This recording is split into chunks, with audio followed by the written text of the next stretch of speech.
Pada Ramadan kali ini, Universitas Gadjah Mada Yogyakarta kembali menggelar Pojok Bulak Sumur dengan mengangkat tema refleksi pelaksanaan pemilu. Pada kesempatan tersebut, dosen Departemen Politik dan Pemerintah Fakultas Ilmu Sosial dan Ilmu Politik Universitas Gadjah Mada, Arga Pribadi Imawan mengusulkan agar penyajian konten kampanye politik di media sosial kedepannya dapat diatur dalam Undang-Undang Pemilu. Hal itu sesuai dengan Undang-Undang Nomor 7 Tahun 2017 tentang Pemilu yang mengatur secara khusus terkait konten kampanye politik di media sosial. Pasalnya, kampanye di sosial media bergerak pada bahasa dan visual yang dapat dengan mudah dipercaya oleh masyarakat, apalagi jika penyebarannya masif dengan adanya tambahan hashtag di dalamnya.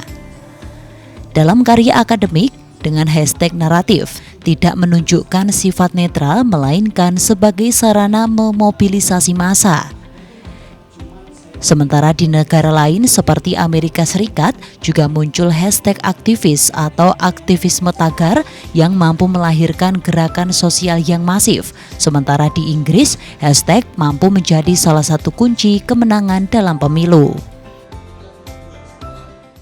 Kita lagi mendorong itu sih dari Departemen Politik dan Pemerintahan, khususnya saya sih di kelas maupun dimanapun saya mendorong untuk agar lebih sensitif terhadap akun sosial media, terutama di bahasa dan visual.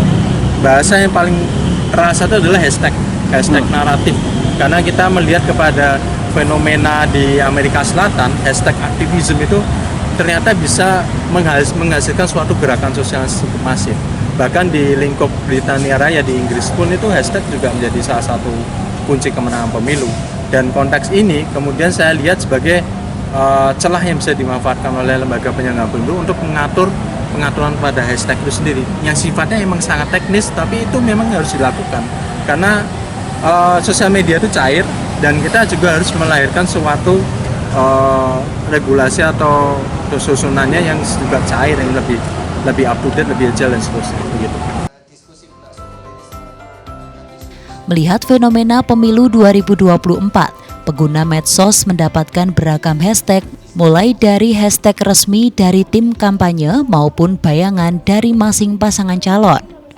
Dengan menciptakan hashtag tertentu, menurut Arga, masyarakat kemungkinan besar akan diarahkan untuk mengakses sebuah konten berupa video dari pasangan calon tertentu.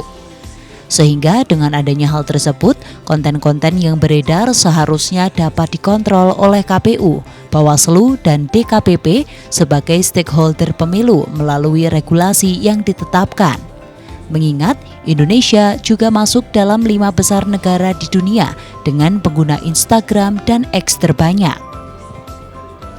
Dari Sleman, Daerah Istimewa Yogyakarta, Aurora Rahma, Adi TV.